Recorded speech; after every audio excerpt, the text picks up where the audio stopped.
ভাইয়া আর কোনোভাবেই কি ঠিক করা যায় না? দিদি ভাই প্লিজ, তুই অন্য যে কোনো বিষয়ে কথা বল, আমার কোনো অসুবিধা নেই, আমি এন্টারটেইন করবো, স্পোর্টিংলি নেবো, এই একটা বিষয়। কিন্তু আমি যে এই বিষয়টা নিয়ে কথা বলবো বলেই এখানে এলাম, এই ঘরে এলাম। তুই তো আমার ভাই না, তুই আমাকে দিদি হিসেবে অস্বীকার করতে পারিস, কিন্তু আমি তো তোকে ভাই হিসেবে অস্বীকার করতে পারি না। কথাটা এলো কোথা থেকে? আমি একবারের জন্য এরকম কিছু বলেছি? আমি কেন বলছি বলতো, কারণ তুই এটা নিয়ে তাহলে আমার সঙ্গে কথা বলতে চাইছিস না কেন? আমার কিন্তু ওকে বেশ ভালো লেগেছে, সফট একটা মেয়ে, সুইট, নরম সরম। আমার সত্যি মেঘলাকে বেশ ভালো লেগেছে। আমি কখন বলেছি ও ভালো না? ওর শত্রুরাও কোনোদিন বলতে পারবে না যে ও ভালো মেয়ে না। আমি জানি ও ভালো, বেশ ভালো। আমার ভাইয়াও যে খুব ভালো।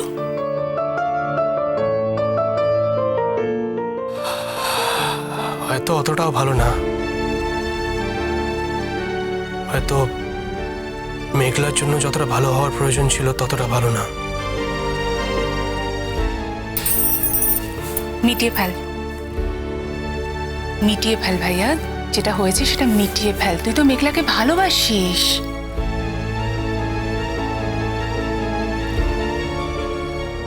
তোকে কে বললো আমি মেঘলাকে ভালোবাসি? তোর সঙ্গে তো আমার কোনোদিন এ বিষয়ে কোনো কথাই হয়নি। কথা হয়নি ঠিক, কিন্তু বলতো এটা নিয়ে কি আলাদা করে কথা বলতে হয়? ভালোবাসার কথা তো এমনিই বোঝা যায়। ভালোবাসার আলাদা একটা তরঙ্গ থাকে ভাইয়া। এই যে তুই যেভাবে মেঘলার নাম নিচ্ছিস, মেঘলা সম্পর্কে বলছিস, তাতেই তো আমি বুঝতে পারছি, মানে তুই যেভাবে যে সুরে বলছিস সেখানে সেখানে কোনো রাগ নেই ভাইয়া, অভিমান আছে। আর অভিমান সেখানেই থাকে যেখানে একজন মানুষ আরেকজন মানুষকে ভালোবাসে। হ্যাঁ, ভালোবাসি।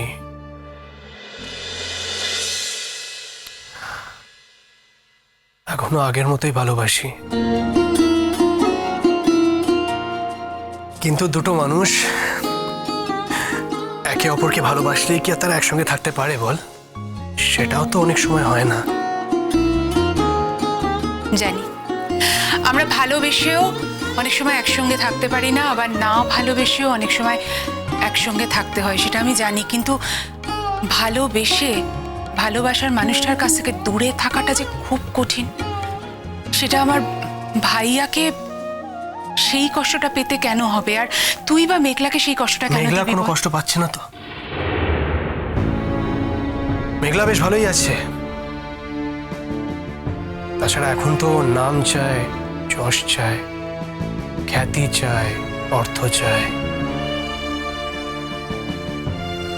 মেঘলা যে এগুলো চাই, শিওর? 100% শিওর।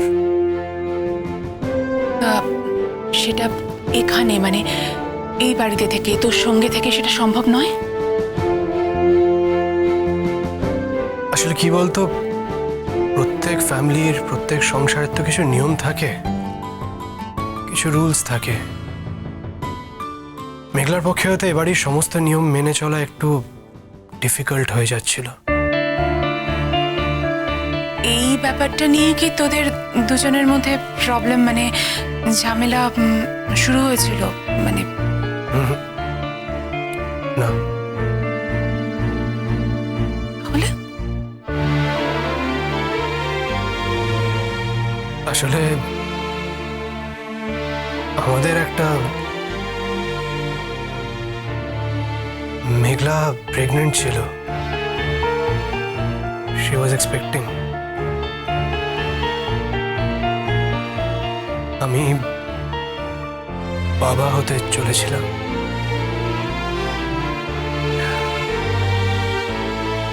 খুব অ্যাডভান্স স্টেজে ছিল ব্যাপারটা।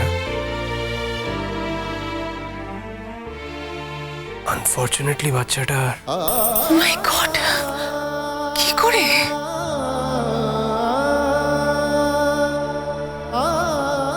কিছুটা হলেও মেঘলার তো সেই। মেঘলা তো সে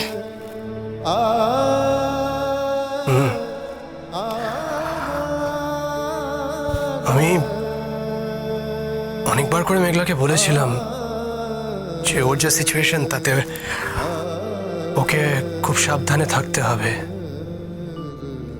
ওর কোথাও বেরোনো বাইরে যাওয়া চলবে না। তবুও আমাকে কিছু না জানিয়ে আমার থেকে লুকিয়ে একটা প্রোগ্রামে গেছিল বিক্লুদার সঙ্গে। সেখানেই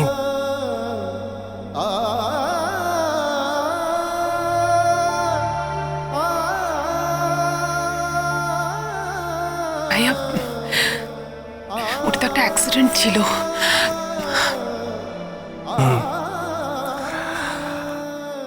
আর সেই অ্যাক্সিডেন্টের জন্য মেঘলাই দায়ী। কি? ও যদি সেদিন না বেরোতো, যদি প্রোগ্রামটায় না যেত, তাহলে তো এটা ঘটতো না। কি বলছিস তুই? অ্যাক্সিডেন্ট তো যখন তখন যেখানে সেখানে হতে পারে। ও যদি সেদিন বাড়িতেও থাকতো তাও হতে পারতো, হয়তো বিছানা থেকে নামতে গিয়ে কোনোভাবে এটা পড়ে হতে যেতে- পারতো না রে, এটা ঘটতে পারতো না। দেখ, তুই আমাদের বাড়ির অনেক কিছু জানিস না দিদি ভাই। আমি জানতাম এরকম কিছু ঘটতে পারে, আমি এক্সপেক্ট করছিলাম এরকম কিছু ঘটবে। মেঘলাকেও সবটা খুলে বলেছিলাম, ভালো করে বুঝিয়েছিলাম। তারপরেও সেই প্রোগ্রামটায় গেল, আর সেখানে ও নিজের দিদি ওকে ধাক্কা মেরে। কি?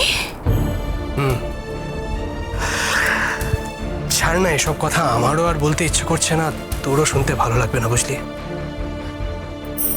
তাহলে তো মেঘলার কোনো দোষ দোষ আছে ভাই। যথেষ্ট দোষ আছে, ভাইয়া। আমি বলছি তো দোষ আছে।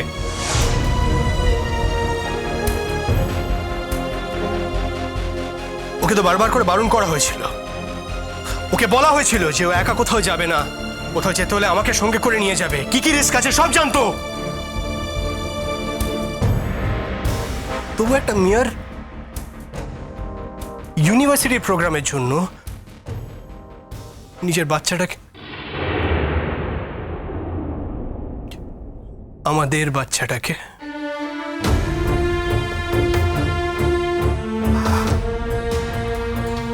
আমি না ব্যাপারটা এখনো ভুলতে পারিনি, বুঝলি? এই ব্যাপারটা বলতে আমার সময় লাগবে। আমি সেটা মেঘলাকেও বুঝিয়ে বলেছিলাম, ওকে জানিয়েছিলাম ও চাইলে আমাদের বাড়িতেই থাকতে পারে, কিন্তু আমার পুরো জিনিসটা ভুলতে অনেকটা সময় লাগবে। হয়তো আমাকে আগের মতো করে পাবে না, একটু সময় চেয়েছিলাম, কিন্তু মেঘলার পক্ষে হয়তো ওই সময়টা দেওয়া ডিফিকাল্ট হয়ে যাচ্ছিল। ঘটনাটা ঘটার কয়েকদিনের মধ্যেই মেঘলা আবার নতুন করে প্রফেশনালি গান গাইতে শুরু করলো। ভাবতে পারিস, যে ঘটনাটা আমার কাছ থেকে আমার সমস্ত স্বপ্ন কেড়ে নিল, আমার জীবনটাকে তছনছ করে দিল, শেষ করে দিল,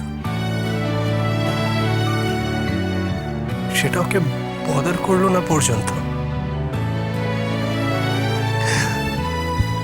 বাচ্চাটা তো ওরও ছিল, বল? ও তো মা।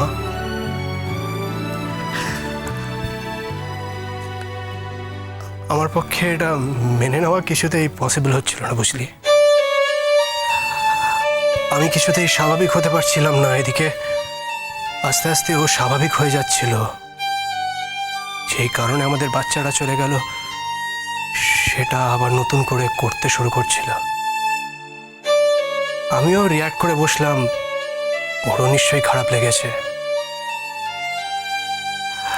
তাছাড়া বাড়িতেও ওর এই গান গাওয়া নিয়ে কিছু সমস্যা ছিল। এই গানের জগতের লোকজনের আসা যাওয়া, ওর দেরি করে বাড়ি ফেরা। আমি ওকে বুঝিয়ে বলার চেষ্টা করলাম যে আমাদের বাড়িতে হয়তো এগুলো নিয়ে সমস্যা হবে, প্রয়োজন পড়লে ও আলাদা বাইরে একখানা অফিস নিয়ে এগুলো করতে পারে। আর সেই কারণে মেয়েটা ফাইনালি চলে গেল, তাই তো?